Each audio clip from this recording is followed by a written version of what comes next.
Welcome, my friends. This is your host, Mario Lanzarotti, the Freedom Architect on the Self-Doubt Solution. And today I have the pleasure and honor of welcoming my friend and business coach, Mitch Russo. He is a very unique character who has a truly inspiring story that went from running a very successful school rock band that paid him in the 1970s over $500 per night, which is quite a lot of money today. In today's world, there were probably $1 million with the inflation going. And Right. what most people don't know about him, he had a history with drugs that almost brought him to the brink of death. And through rehab work, through connection with spirituality and mentors and guidance, after 18 months, he found his way back. And then Mitch dove into the world of launching his first software company in his garage in the classical way, and he sold it for 8 figures. And after that, he went on to co-found a very well-known company, which we're going to get in a little bit later, with Tony Robbins and Chet Holmes.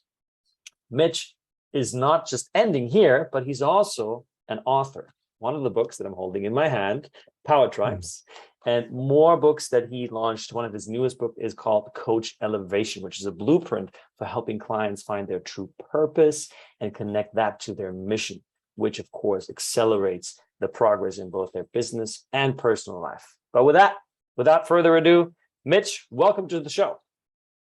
Thank you, Mario. It's a delight to work with you and see you again. Always think about our times together and the great fun we had, and it's just so inspiring to see what you've done since our coaching ended, and look at the amazing acceleration that you've had. I'm thrilled with it. Thank you. And I really took that on. And as you know, both of us, action is really the cure for so many of the problems that we face in the business world. And Mitch, before we dive into the conversation, just for our listeners to sort of frame you where they can listen in from, how do you help someone who's listening to the show today? Well, of course, it depends on who they are and what they do.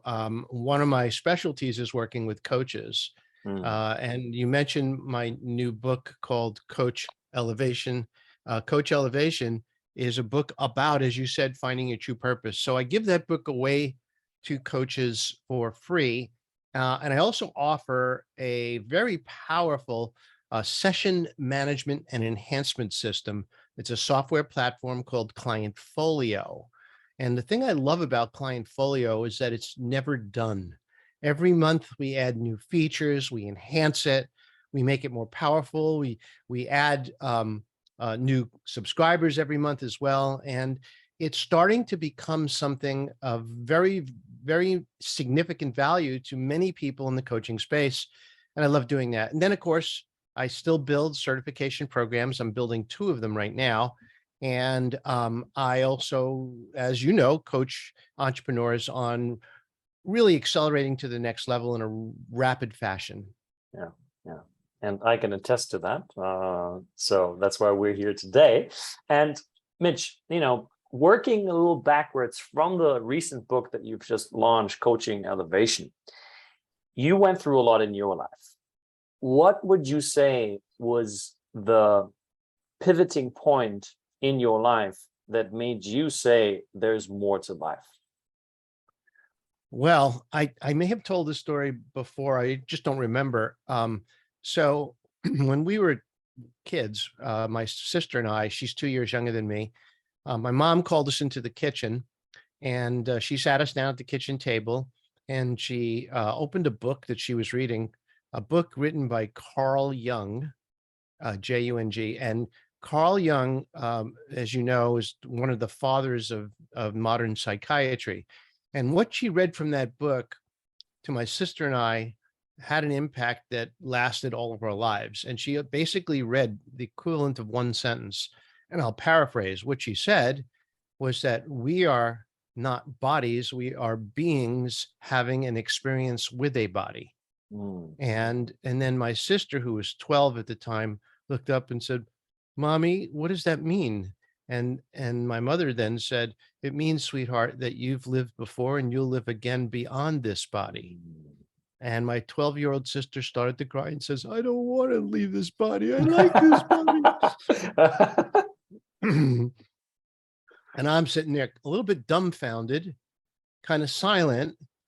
But what was interesting to me was that in some weird way, it rang true and familiar. At Hmm. 14 years old, I mean, I was more involved, more interested in, flipping baseball cards or riding my bike around the neighborhood. And yet, for some reason, that really kind of resonated. And I don't know why, but I sort of put it to the side. And it was some years later, not too many, but a few years later, that I got involved, as you mentioned, in hard narcotics and started mainlining heroin in high school.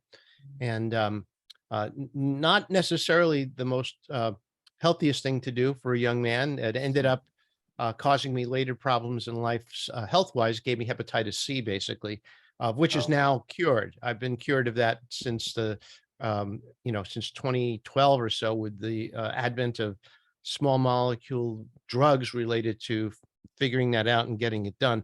But more importantly, what emerged for me was that even drug addiction is a spiritual path. And the Mm. reason I say that is because people who use drugs are trying to somehow suppress the pain in their lives. And I know that's kind of obvious, but more importantly, it's a way of seeking the truth. And so through my drug addiction and through my recovery, which took a solid 18 months to do, I was told that when I graduated this recovery program, I needed three things to be successful. And those three things were a job, a girlfriend, and a place to live. If I had those three things, then I would be considered a successful, sober person. Mm. So, Mario, I got those three things and I was miserable. And that's when I had that moment in time when I said, is this it? Is that all there is? Is this what everybody gets so excited about life? Because truthfully, I think it's more fun to do drugs than this. So here I am now. It's a hot August day in New York City. Back then, the subways were not air conditioned. You were lucky if the fans worked. And it was a packed subway going home. It was 5 o'clock. I was just getting off work. My job was to pick sweaters at a sweater factory and box them up. So that was exhilarating spiritual work, as you know. And then I sat down on the train seat, and this question is running through my mind, and I felt something under my butt, and I reached underneath, and it was a crumpled piece of paper. So I opened up this crumpled piece of paper, and it said, would you like to learn how to use your mind to control your life? Come tomorrow night for a free 2-hour presentation. And I said, geez, this is interesting. Sure, I'll do that. And so Mm. next night after work, instead of getting on the subway, I walked the 4 or 5 blocks to where this place was. And I sat in on this meeting. And there was this man talking about the fact that we are much more than our physical bodies, that in fact, our mind is the gateway to all of life. Mm. And that if we use these interesting techniques, we can access a much broader range of living than we can without it. And Mm. so I sat there practically with my mouth open the entire time going, wow, I mean, this is exactly what I was looking for, but it was very expensive. And if I were to sign up, I would have to show up for Saturday and Sunday, 2 weekends in a row to take this class. It was $200, Mario. That was my entire life savings at the time. Wow. So I emptied my bank account. There was no doubt about it. And I attended these sessions. And that was, at the time, it was called Silva Mind Control. It's now called the Silva Yes. Method. Yes. And so the bottom line is that I learned the Silva Mind Control, and I didn't, how a lot of people sort of question things, and it's good to question things. I think, honestly, I think most things are not really what they are at face value. It's worth questioning things, but I didn't question this at all. I just basically sat there and absorbed it and did whatever they told me to do. So if they told me to go home, find a sick person, and use the Silva Mind Control method to heal them, that's exactly what I did. And so I went through this process of learning how to utilize my mind at a much higher level, on a higher Mm. plane. And what they were teaching me to do was what they didn't call it this, but it was basically meditation. And that became the foundation of my spiritual practice for most of my growing up years. And later I added to that in a very major way. But truthfully, for me, it's really how my life started. And I realized that if I could visualize my success in advance, that I can allow my success to show up. And I could certainly work hard, and I can, and like you said at the beginning of the show, it's taking action that causes results. But by taking action with the right mindset, with the right power, if you will, the right energy, Yeah. that's what really changes everything. Yeah. Yeah. So many amazing things that I want to unpack here. And, it's interesting because I really resonate with your story. I had a very similar kind of story when I was pretty much at rock bottom. I found online on YouTube, and I was in Germany at the time, Tony Robbins and Les Brown. And Right. that was so unheard of in a different way for what I have ever been in touch with in my entire life. It was radical. And yet, just like you, there was a voice inside of me that said, keep listening. Because my little analytical mind said, oh, this is bullshit. This is just some American telemarketers, wanting to scam you. And then there was a stronger voice that says, keep listening. And just like you, I started applying these things, and all of a sudden, it was like I could breathe. It's like, wow, wow. And so you were talking about, you brought in spirituality, you brought in meditation, and you were also speaking about the truth. And I'm curious, how do you define the truth for yourself? Well, there's the general definition of the truth. The truth is that which never changes. That is the general definition of the truth. So what that means is that if you think about, and you don't have children yet, I don't believe. No. So when you do, you will understand what it means to love unconditionally. Now, you may think you love unconditionally now, like you do actually love your parents unconditionally. That is the truth. And like, if you thought about, like, for me and my daughter is, she's an incredible human being, but if she picked up a machine gun and mowed down 50 people in the street, I would be terrified of her, and I would certainly hate what she did. But it wouldn't stop me from loving her. Right. Because love is not conditional. The truth is not conditional. Does this make sense? Do you get what I'm saying? It does very much, and I agree. Okay.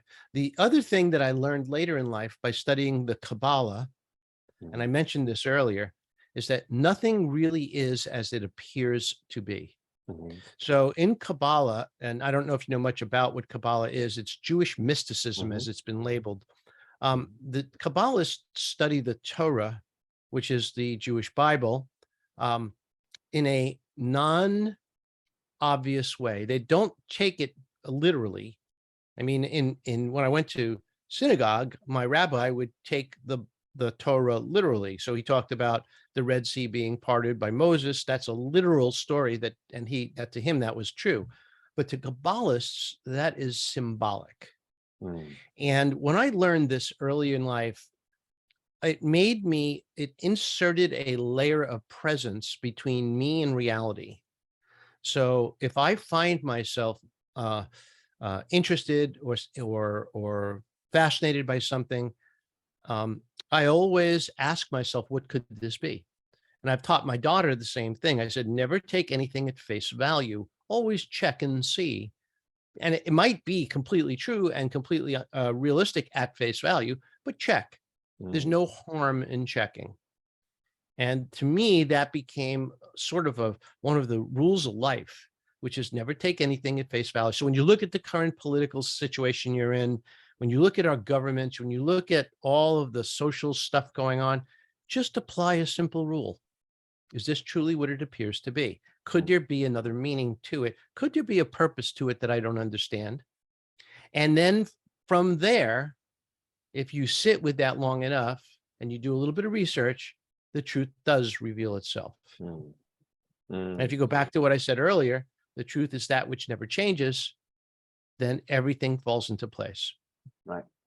Doesn't that then also mean that, because what this brings up for me is sort of the illusion of the world, right? And how some people say that the entire reality that we're experiencing is simply a projection of consciousness. Like it's Right. like we are, like the people say the Matrix is a documentary, right? And how we are actually, our brains are just plugged into consciousness and they're just projecting this. And so with that principle that you just mentioned, for me, what comes up is then that nothing that we experience with our eyes, with our senses, is actually ultimately true. The only thing that is true is what we refer to as God, source, spirit, right? We have so many different names, but it is this field of consciousness that is ever present, that will never go away, that where there was no beginning and no end. And there's people that argue with that, but how do you look at that? Well, so let's just talk about the basics of what you just said. What is human perception? Human perception to most people is the five senses. Right. So let's examine what eyes, nose, ears, and skin really are. They're sensors. Mm-hmm. And what those sensors do is translate in a particular band of frequencies input to electrical signals that are then perceived by the brain and interpreted to be sight, sound, taste, smell, touch, right? Well, what happens if we bypass the sensors and go directly to the perception engine inside the human brain? Would we know the difference? And so the real question here is that if you put on VR headsets and you put on VR gloves and you put on, headphones, stereo headphones, and you got immersed into an environment, a virtual environment, do you think you would be able, I mean, nowadays the technology is very crude compared to the technology of the future. I mean, but it's pretty clear, it's pretty easy to see how one can get completely taken by that. In fact, there have people who died in virtual environments because of what was presented to them. Maybe they were old and had bad hearts or something, and the shock and fear that those virtual environments created killed them, literally, literally killed them. So realistically, how could you not question reality the way it is? It can't be completely trusted, if you will. And of course, perception can be molded and changed by what we call social media. So I realize this probably isn't the discussion you planned on having. This is great. I'm loving this. If you ask the questions, I'm going to answer them based on what I believe to be true. Yeah. So I trust my eyes, ears, nose. I trust my five senses, but I know there's more. I look for the additional input that does not come from the physical world, and I find it very easily. I find it every time I'm in session with a client, every time that I am connecting with another human being. I myself, my physical self, is not really there. And I think it's important to understand that there's a far greater body of wisdom and intelligence that we all have access to, and that I try to tap into on a regular basis because it's so easy. I just simply get out of the way and allow it to flow. That's such a crucial point that you make. And I think now you're sort of distilling a very lofty spiritual principle that is sometimes difficult to grasp, and you make it practical, because now you're bringing it into the decision-making process, in your case, of an entrepreneur, in my case as well. And you speak about, from what I'm hearing, would you refer to that as intuition, or do you have a different way of referring to that? Well, I mean, it's been called being in state. It's been called being inspired. It's been called channeling. I don't know what it's called, nor do I care. Okay. So not really sure. You call it whatever you want. I just know that when I am I'm in the zone, if you will, and I'm with another human being, whatever shows up comes out of my mouth. There's a very short pathway between what goes through my mind and what comes out of my mouth. Sometimes it might get me in trouble, but the bottom line is that I have to allow that to serve me best that it will. Yeah. Now, let's make an example of, some of our listeners, they read the books, they listen to the experts, and then they come up with a strategy to grow their business, maybe 2x their monthly income. And then Right. they were trying and trying and trying and trying, and they get frustrated, and things are not working out the way that they imagined it, and they get even more frustrated. And at some point, they feel like, maybe it's not worth it. How would you apply what you described in a situation like this? Well, first of all, let's examine the emotions involved in that. Mm, Okay. So there's fear. What happens if this doesn't work? There's anger. God damn it, how come this isn't working? And then, of course, there's the insecurity of saying, maybe I'm not good enough. And this, mm, again, is really where your field comes into play, helping people with self-doubt and say, well, maybe I'm really not set out to do this. Maybe I should go back and assemble light bulbs on the assembly line or mm, something, because, my attempt to break out of that life and become an entrepreneur, it's probably not for me. So all of these things interfere with the flow into your world. So, before we started the show, you said, how's my year going? I told you it's like one of my best years ever. mm, And you asked me why. And I said, because I allowed it. Because basically, I was kind of working on multiple levels in the beginning of the year to get a lot of physical things in place, to get my software system to the point where it was really scalable, to work with my coaching clients and to work with my certification clients to really get them progress. And what that did is it impeded me, not that working with them impeded me, but it was the way I viewed what was going on impeded me. Once I released and allowed success, or in this case, new clients and more subscribers to come into my life, you might say magically it happened, mm, but it's nothing that magic at all. It's just this moment in time when you say, I have enough. I'm fine.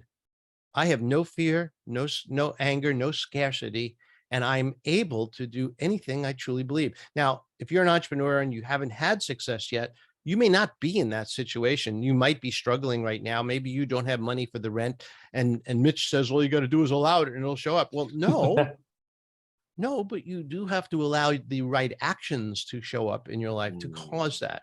Again, going back to what you said, Mario, at the beginning of the show, it's taking action that causes success. But sometimes taking a lot of action does not cause success. And then those emotions can block the success from showing up. yeah.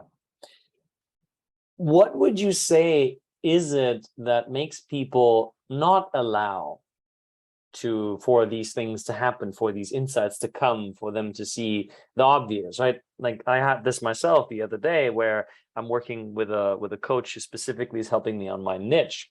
And we're talking about a group coaching program for this new niche. And then all of a sudden I'm like, oh my goodness, I've been coaching a group. They brought me into the company for 6 months. And that model is exactly what I'm now building. And it's like, it's been right in front of me and I haven't seen it. And so I'm wondering, what is it from your experience that you think makes people not allow? Let me give you an example. I think this will be more valuable. So let's say you have in your mind that I must find the answer to a problem. I'm searching and searching and searching. I must find the answer to this problem. And I go on the internet and I do research. And then finally, it's a long day. You leave the office, you're standing outside, you're waiting for a cab, and a bus moves in front of you with a sign on the bus with the exact words you need to say, but you didn't see them. Why? Because you're too focused on your fear, your anger, and your self-doubt, Mm, and the concern that maybe it's not real, maybe it won't happen. But yet those words were right in front of your face and you didn't see them. So here's what I'm trying to say. Around us all the time, the universe is bringing us information that we need if we open up and allow it in. And that means awareness beyond the feelings that we talked about earlier. Now, if this sounds a little nuts, trust me when I tell you I've literally been standing outside. The bus goes by, a word on the sign indicates exactly what I should do next. I did it, and that became a completely new direction for my life. mm, So I'm telling you that, I mean, that's a specific example. Maybe it's a song on the radio. Maybe it's something on TV that all of a sudden you see and all of a sudden triggers because you're open to and allowing that information to come through, triggers the thought that brings you exactly what you need and want at the moment. You said something really, really, really big. And I want to bring this up. You said awareness beyond the feeling. And this is in itself describes the whole problem, because when we have a certain feeling, like you mentioned, anger, fear, frustration, different things, what it does is it constrains us into one mode of action taking. Like it triggers the same behavior that we've always been used to. And, that same behavior results in the same kind of results. But because we can't get out of the feeling, we are constrained to just keep doing the same thing that we think is going to do. And what you're saying is, when you create an awareness outside of that feeling, and you create, say, more peace, inspiration, a sense of graciousness, you start to see things that have always been there, but it were impossible for you to even notice, because your feeling was filtering it out. And there's a part in the brain called the reticular activating system, which will just confirm, what we're already seeing. So what has been a way for you, and you already talked about meditation and the Silva method, and I can attest to the Silva method. It's very powerful. I use it myself. What would you say is like a hands-on tool that has helped you to create that awareness beyond the feeling? Well, the answer is so simple, most people won't believe it or even try it. And that's called meditation. So if you say, well, I've meditated before, I'm not very good at it. Well, most people will say that because they don't understand what meditation is. Meditation isn't quieting the mind. Meditation is allowing the mind to become quiet. It takes some time, and the goal is not a quiet mind, by the way. A goal is to allow what is there behind the continuous stream of thoughts to come through. And by the way, they can come through as a continuous stream of thoughts. But if you reject them immediately and say, well, my mind's not quiet, then you won't even hear what's being said to you. Yeah. So the goal is to sit for 20 minutes. I use 20 minutes, like sometimes 22, 23 minutes, but to sit for 20 minutes and simply feel and observe the breath coming in and out of your nose. So if you sat and counted to 5 and go,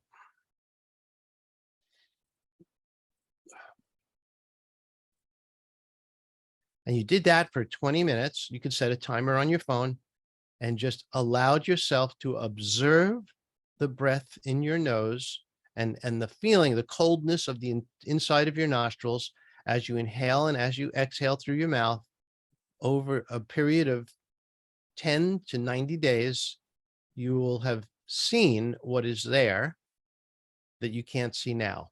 No. And so I do this every day. I do this sometimes if I'm super busy, I do it twice a day. Because it allows me to open up, you might say, that portal, if you will, into my true self.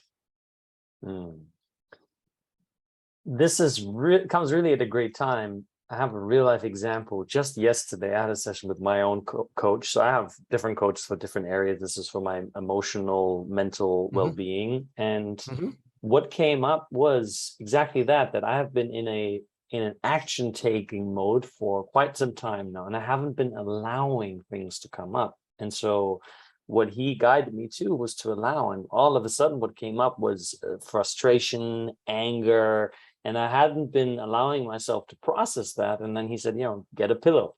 And I got the pillow, from the guest room bed here, and he said, now just allow yourself to be with that, and whatever you want that comes up for you, do it. And then I screamed into that pillow, just like at the top of my lungs. And after the fourth or fifth scream, I went straight into sadness, and I just cried, and I allowed myself to process that. And just this one moment, it was maybe 30 minutes, made such a big difference for me.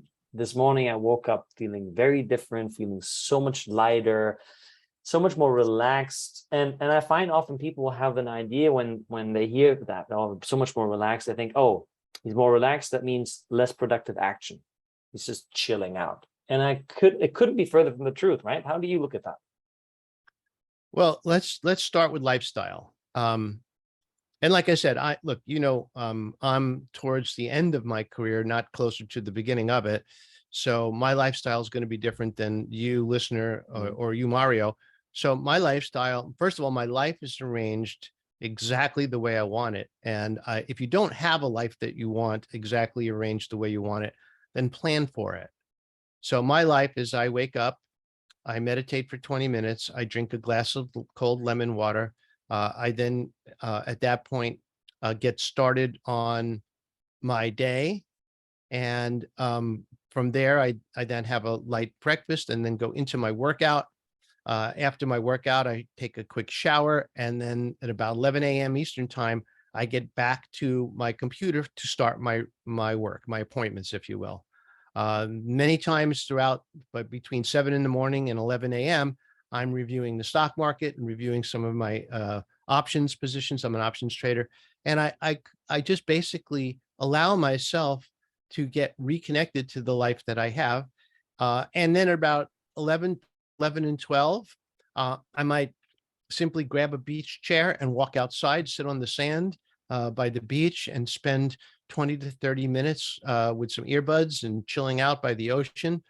Then I come upstairs, have a very light lunch, usually not even solid food, typically a shake. And at that point, I'll go on with my afternoon conducting sessions or working on projects. And then around between 5 and 6, I shut down the computer and I'm done for the evening. Usually I'll go for another walk, typically on the beach or by the beach. And then, at that point, whatever I had planned for the evening, it might be sitting home watching a webinar, or might be connecting with friends. It might be going out with my sweetheart and having a nice evening, whatever that may be. But it's my life and I have mm, arranged it exactly the way I want. mm, Now, again, like I want to be clear, I know that I'm in a position that a lot of people may not feel they're in yet. And the reason I say feel that they're in yet is because once you arrange your life so that you're happy, everything else seems to fall into place. Does that make sense? totally. But and can you? I agree with you very much. And why do you say that? Why do you say that once you're happy, things to tend to fall into place? Well, because energy connects with similar frequency energy. So Mm, happiness connects with that particular level of frequency that brings you more of the same. So if mm, you're sitting around and being angry, or if you're sitting around and being afraid, I hate to tell you this, but that's what you're attracting. mm, So if you're sitting, around in resentment, if you're sitting around thinking the world sucks and blah blah blah and negative, negative, negative, well, guess what? The world is going to suck for you. There's an ancient story about a Babylon village where the chief of the village interviews the people who want to come and live in that village, and so a gentleman shows up and the chief says to this potential person who wants to live there, he says, well, tell me a little bit about what it was like where you lived before. And he said, oh, it was horrible. The people were nasty. They were mostly thieves.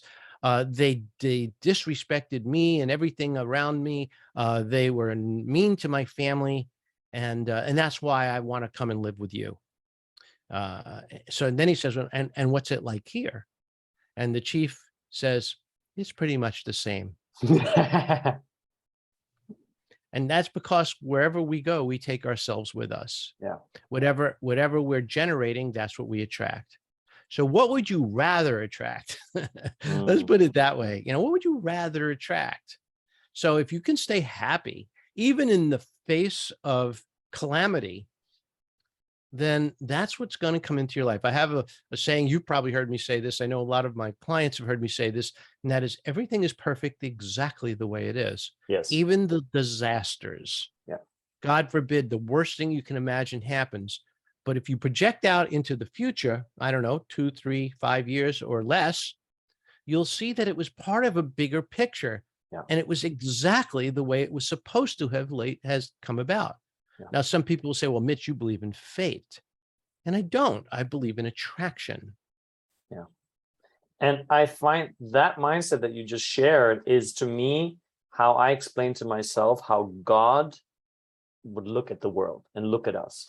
You know, like, and I always bring up this example, like if you take a person into nature, into a beautiful forest, and there's a tree that, you know, like is leaning strongly to the left. It looks different than all the other trees. Would you look at that tree and say, oh, that tree is wrong, there's something terribly messed up with this tree? Nobody in their right mind would do that. They're like, oh, that's a tree, you know, it's growing a little different, but it's still a tree. It's part of the other trees. However, if you look yourself in the mirror and you see a little extra weight here, and you see a little bit of hair falling out there, and whatever, all the things, you're like, oh God, oh, it's just terrible. It's just wrong, you know? So the ego starts to believe, and this is right, this is wrong. And if you look at nature, there is no right or wrong. There's just what is. And to your point, I think when you adopt that mindset, you know, I have a workshop that I call the unstoppable mindset, where I elaborate on what you just said. And I find it makes you unstoppable because there's no more resistance in which your energy gets tangled up. You're no longer wasting energy. You're just, you know, you're looking at something that happens and you are feeling whatever happens. Say someone dies in your family and you're like, and you feel the grief, and that's great. At some point, though, you can start to realize that that death served something. Sometimes what it takes for new leadership to come in is for the old leadership to die. And that might sound a little harsh, but actually, you know, when there was one lady that her name is Sadhguru, not Sadhguru, Guru Jagan, and she was in her, I think, the 40s, and she died. And she said before that, she said, when I die, I make space for the next generation of leaders to come in. And I was like, wow, that is profound. Right. And so I really appreciate your perspective on this, Mitch. My pleasure. Well, you know, again, it goes back to all of the way we live, even in business, you know, because after all, you know, we're here to talk a little bit about business. Even in business, if you have a great idea and it doesn't work, and you have an allowance mentality, so you see it's not working, and you do the natural thing, you pivot. You try to preserve what you originally thought would be a great idea and pivot to something a little different, maybe a little better, hopefully a little better. And that doesn't work again after 2 or 3 pivots even. And I don't want to say a number because it might be 7, it might be 1. So it either is going to work with a pivot or it's not. You have to allow it to die. You know, when I started a software company, again in I think it was 2015, called Results Breakthrough, and it was a accountability platform, so 2 people could hold each other accountable. I thought it was a great idea. Nobody bought it.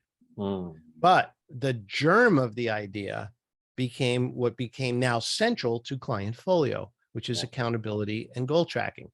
So the whole idea is to know, I mean, I gave myself a specific period of time. I said, if I can't make this work in 1 year, then I'm going to let it go. After all of the work I've done on it, I'm going to delete it from the server. I don't even, you know, it's done, and on to the next thing. And that's how Clientfolio, which is far more successful, came about. Interesting. So you're allowing sort of an iteration of the vision, the idea to die, to make space for something even better to come in. And right. I see a lot of entrepreneurs struggle with this because of this attachment to not quitting. There's this idea that if you quit, you are somehow a failure, a loser, and you cannot do that. Like from what I'm hearing, you look at that differently. Well, once again, you have to ask the question, you know, what really is the issue here? And so for me, I'll go to the example of Timeslips Corporation. I was only 28 years old when I started Timeslips Corporation, and we built a software product to track computer time to deduct your computer from your tax return. I thought it was a great idea. My partner thought it was a great idea. We spent 6 months of our lives building it. And then the day we both quit our jobs and announced that we were opening the doors and wanting to now start selling that product, the IRS relaxed the rulings for contemporaneous record keeping, which left us with a product that had no purpose. So we could have done one of 3 things. 1, we could have gone back to work, maybe tried to get our jobs back. 2, we could have potentially, you know, taken a 6-month vacation, you know, and just screwed off for a while and quote unquote recover or whatever. But instead we chose to pivot. We said, well, what was great about what we constructed, and how could it be applied elsewhere? And so we thought to ourselves, wait a second, this is a time tracking system. Who needs to keep track of time? Well, lawyers do, some accountants do, some consultants do. Well, why don't we then create a system for them to do that? And so we got all excited again. This all happened in one day. Got all excited again. We mapped out what we had and what we needed, and we spent the next 3 months building around the original idea of keeping track of time, and then launched that as time slips. That became, as you know, a product used by, at the time I sold the company, 250,000 customers. Now, still, all these years later, still for sale on the Sage website, because frankly, it's one of the best tools on the market still. So what it really comes down to allowing yourself to see the work you've done and where it goes. You've probably heard me tell the story of FedEx, right? Have I told you that story? Do you remember FedEx? I think so, but I would love for our audience to hear the story as well. Sure. So Fred Smith was in college and he had this brilliant idea. And remember, the name of the company was Federal Express, right? Federal. So what did that mean? Well, he was trying to solve a problem. Problem that he chose to solve was that banks took 8 days to clear checks back then. Those checks were transported and then distributed among all the banks in the country just to make sure they were legitimate. So Fred's idea was to take 747s or the equivalent back then and load all of the check processing equipment onto planes, load all of the unprocessed check onto planes, and then fly them to a central hub and process them along the way. Then when the plane landed, they would unload all those bins and distribute them to the bank, changing the time from 8 days to 1 day. Brilliant idea. Genius. Except when he presented it to his thesis professor, the professor gave him a C. And he was confused. Well, this is a great idea. Why'd you give me a C? He goes, planes can't hold all the equipment and still fly that you want. So the plane would never get off the ground. Small detail he never thought about. The planes, the weight of the paper, it would never be able to fly. It was way too heavy. So the professor said, well, there is something here to think about. I think this is a very unique idea about the hubs. Why don't you go build on that? And that's how Fred came up with the idea of package delivery through a central hub, which was at the time, I believe, was Atlanta. And then from that hub, in the morning, packages were picked up. They were flown to Atlanta. They were processed and sorted, and then flew out that night to be delivered the next morning. That became Federal Express. So, germ of an idea, great idea, wasn't the right idea, but the genesis of that idea brought him to a place where he can create something iconic and revolutionary. So as you're speaking, one of the things that for me comes through is that you have this drive, this hunger, this consistency that allows you to jump over so many of the hoops, so many refinements of the ideas, where many people will probably turn around and say, you know what, not worth it. Let me just get a job and live my average life, and that's fine. What is it for you, Mitch, that drives you?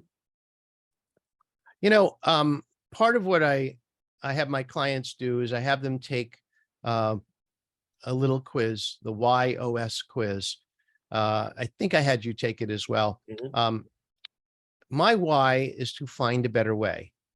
So what does that mean? That means that anytime anyone presents anything to me, I cannot help but to find a better way. So my mind goes immediately to work. Now, that has not served me well in certain marriages and personal relationships, but it has served me well in business, and in particular when helping clients. Why?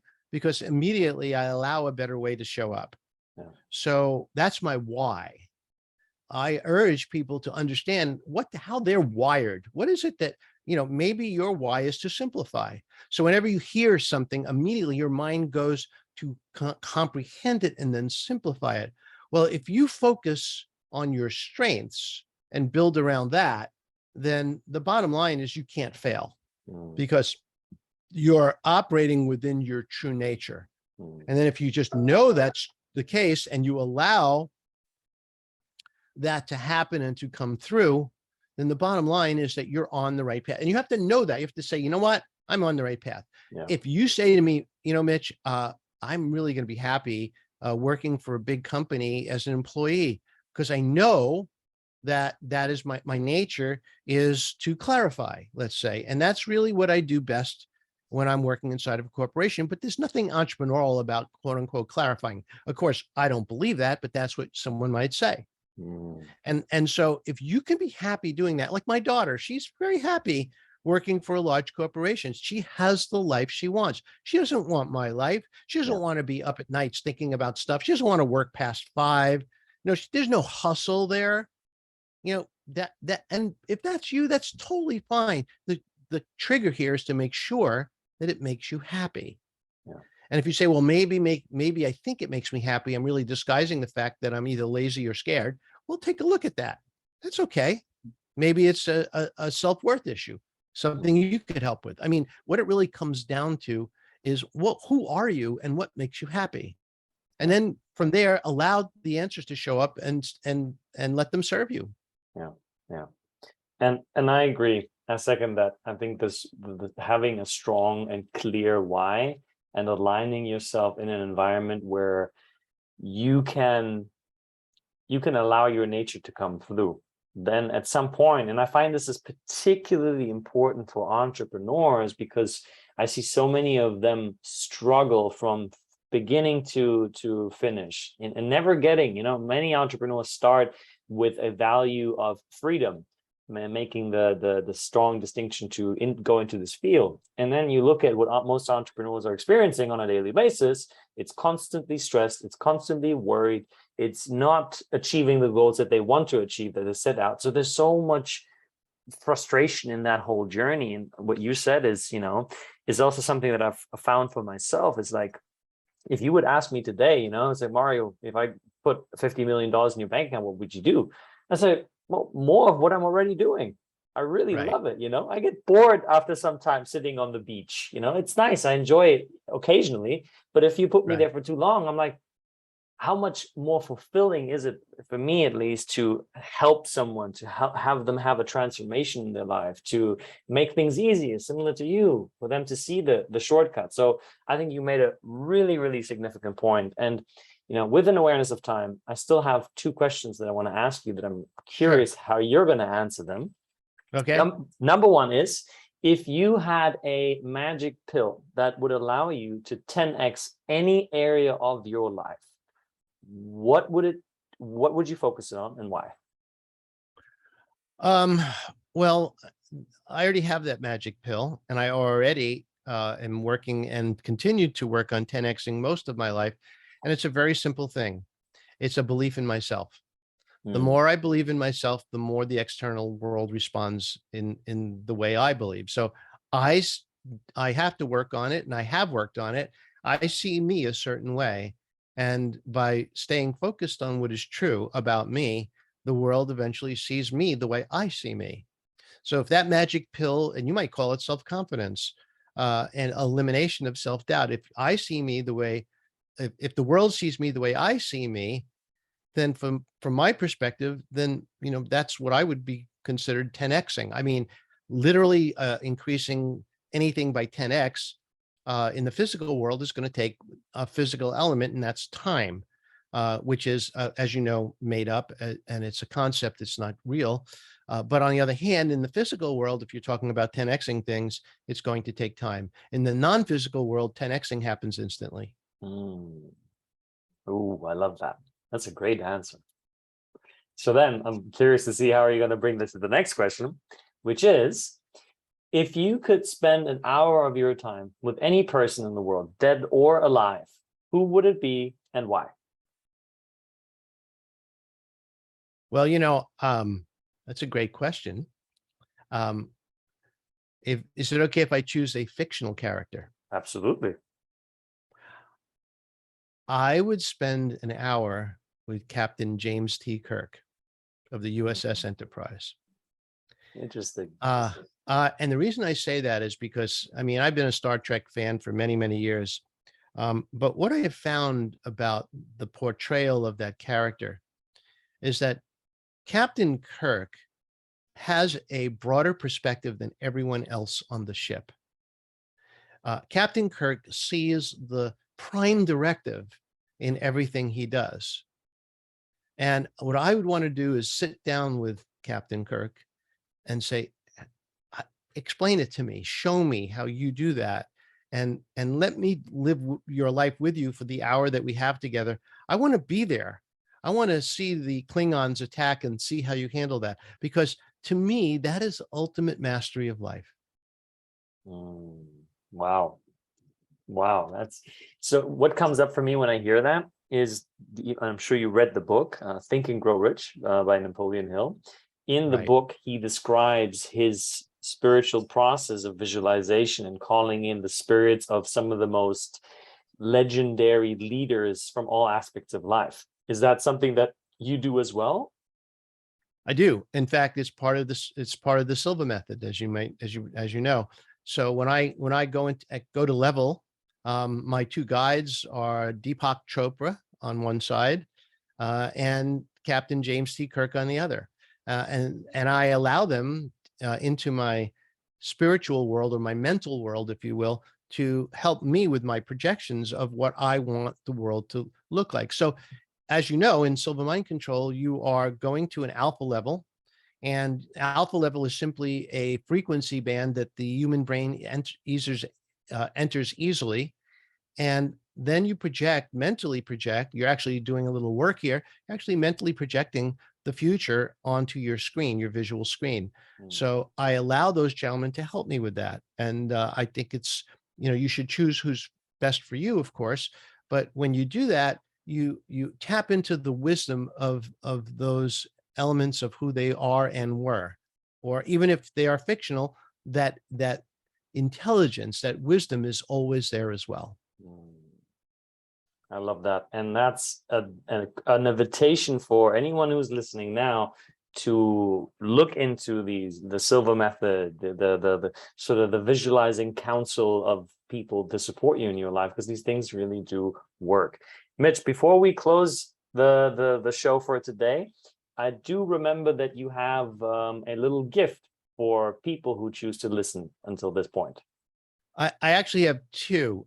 So if you're a coach, go to coachelevation.com and you can download my new book at no cost, or you can go on Amazon and buy it if you prefer to have a physical book, or you prefer to have it on your Kindle, which you'll download as a PDF.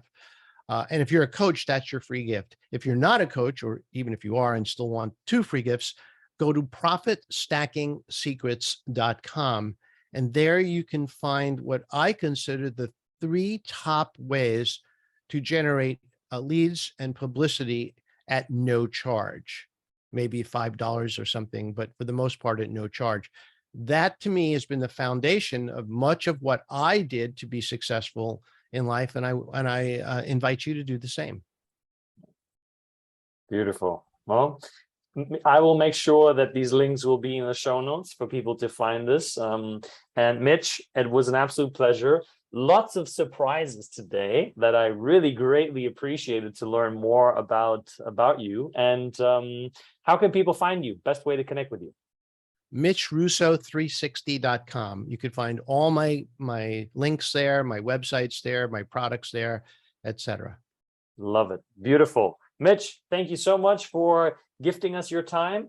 I look forward to our next conversation in the near future. And thank you for choosing to tune into the Self-Doubt Solution. This is your host, Mario Lanzarotti, the Freedom Architect, and I will see you in the next episode.